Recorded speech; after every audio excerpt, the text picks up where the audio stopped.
সম্মানিত মুসলিম মিল্লাত ভাই এবং বোনেরা, আসসালামু আলাইকুম ওয়া রাহমাতুল্লাহ।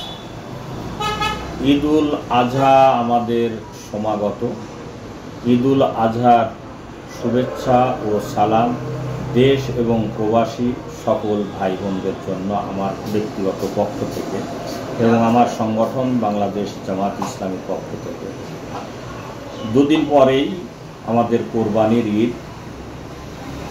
এই ঈদে যারা কোরবানি দিচ্ছেন তাদেরকে হাজারো সালাম ও শুভেচ্ছা। তাদের কোরবানি আল্লাহ কবুল করুন। যারা আমাদের দেশ থেকে এবারে বিশেষ করে আমাদের ঈশ্বরদী এবং আটঘরিয়া থেকে যেসব হজে গিয়েছেন ভাই এবং বোনেরা, তাদেরকেও মোবারকবাদ জানাই। তাদের হজ মাবরুর হজে পরিণত হোক, আল্লাহর কাছে এই দোয়া কামনা করছি। সম্মানিত ভাই এবং বোনেরা, আজকে যখন আমরা ঈদের আনন্দে উদ্ভাসিত, সেই সময় আমাদের মনে পড়ছে গাজার মুসলিম ভাই, শিশু এবং বোনদের কথা। আমাদের মনে পড়ছে রোহিঙ্গাদের কথা, যারা এই ঈদের আনন্দ করতে পারছে না, কোরবানি দিতে পারছে না। তারাই আজকে কোরবানি হয়ে যাচ্ছে।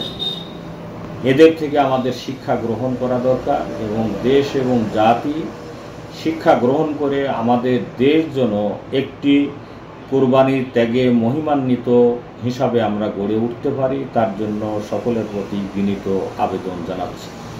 সম্মানিত ভাই এবং বোনেরা, ঈদুল আজহার আজকে আমাদের দেশে আমরা বৈষম্য বিরোধী আন্দোলন, ছাত্র আন্দোলন এবং যে কারণে আজকে আমরা এই আনন্দ স্বাচ্ছন্দ্যে করতে পারছি, যারা তাদের জীবনের বিনিময়ে এই উপহার দিয়েছেন বাংলাদেশকে নতুন বাংলাদেশে পরিণত করার জন্য, তাদের জন্য আমি আজকের দিনে দোয়া করছি।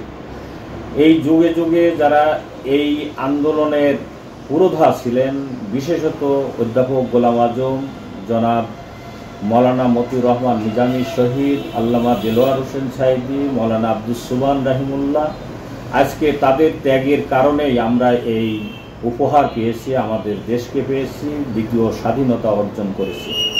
আমাদের দেশকে সমৃদ্ধশালী এবং গড়ে একটা চাঁদাবাজ দুর্নীতিমুক্ত একটি দেশে পরিণত করি, আমাদের দেশ একটি ইনসাফপূর্ণ দেশে পরিণত হোক। এই দিনে আমি সেই আবেদন জানাচ্ছি আমার দেশবাসীর কাছে। সকলকে ঈদুল আজহার আবারও শুভেচ্ছা সালাম জানিয়ে আমার কথা শেষ করছি। ওয়ামা আলাইনা ইল্লাল বালাগ। আসসালামু আলাইকুম ওয়া রাহমাতুল্লাহ।